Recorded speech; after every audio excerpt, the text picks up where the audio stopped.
What has been the most surprising thing you both have learned doing this documentary?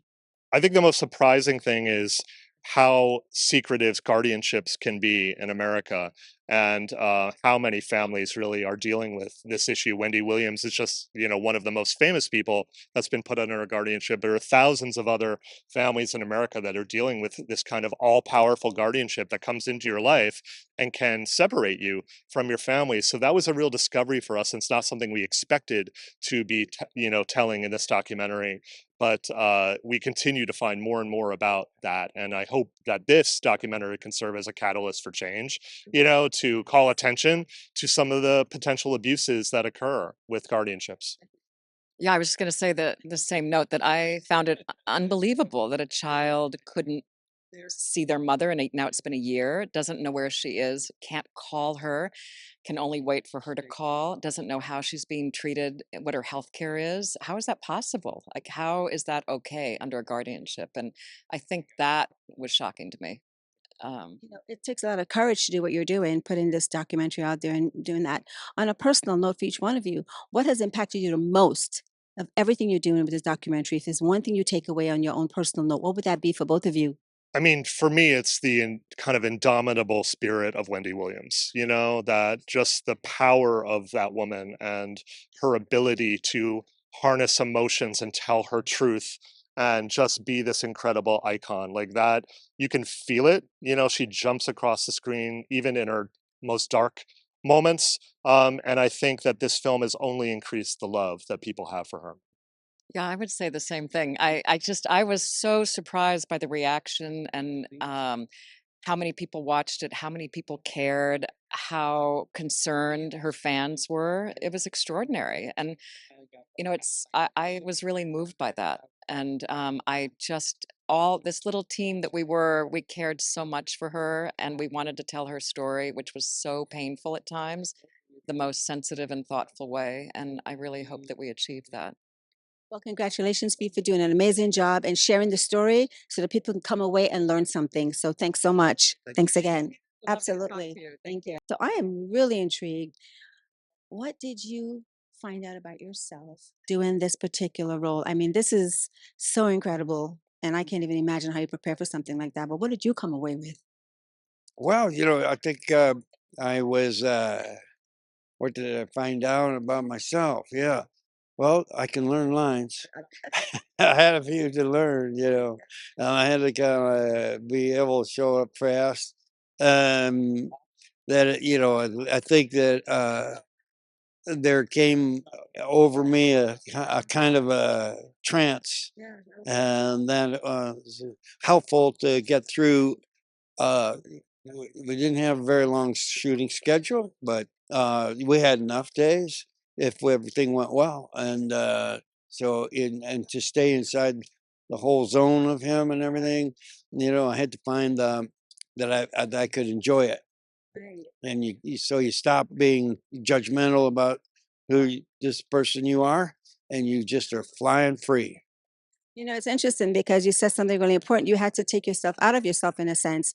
What did you find out about him that surprised you? Qualities you thought, oh my gosh, you had to scratch your head on it twice. He's such his qualities, yeah. Well, I think there's great generosity. Yeah, and I think he wanted to share a lot with other people.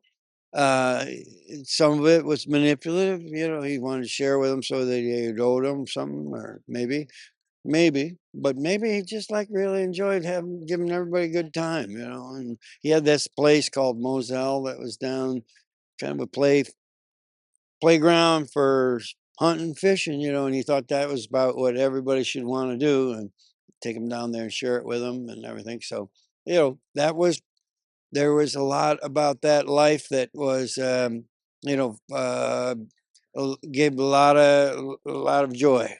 And then you have his charismatic personality. So that helped a lot in how he handled his life.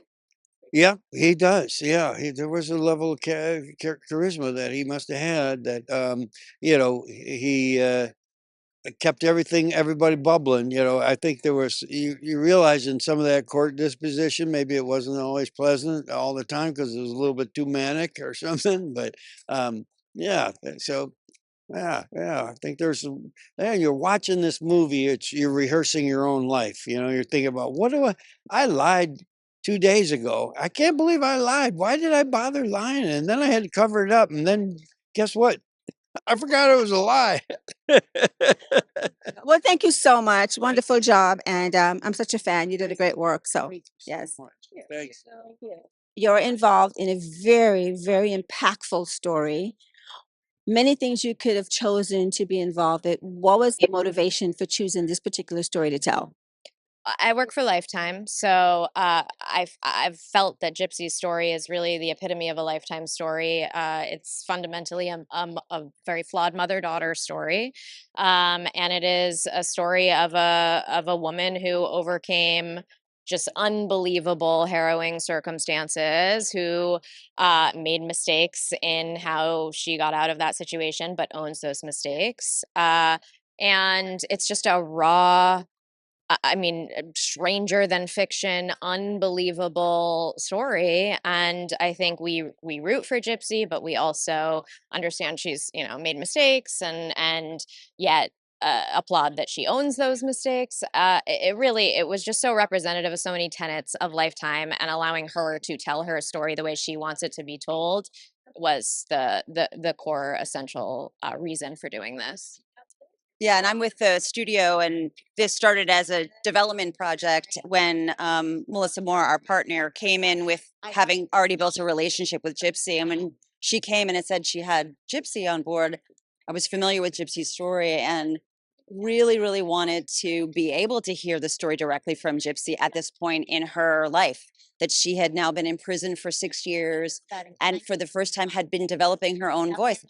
Prison was the most free she had ever been to that point. And so to be able to create the space for her to then share the story was such an incredible opportunity. And we were thrilled to have it. And the fact that we've now had this relationship for going on 4 years now,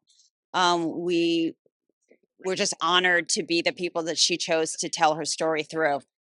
What do you want the audience to come away with? There's so many misconceptions, and a lot of people just don't understand that whole world that she was in and what happened. So, what would you want them to take away? A few things. One is just a better understanding of Munchausen's by proxy syndrome by proxy, and the depths of that, and being able to recognize that, and the medical professionals who failed her, and just looking a little bit deeper and not taking things at surface level. So that's one. And then as it pertains to Gypsy, just understanding that she served her time. She's incredibly remorseful. She has to live with what she did for the rest of her life. She's shared with us the nightmares that she continues to have, and so she's choosing to continue to tell her story, I think, to show that it's flawed and it's complicated and it's not easy. And I think that if people are already going to be talking about her, then why shouldn't she have a voice in it as well?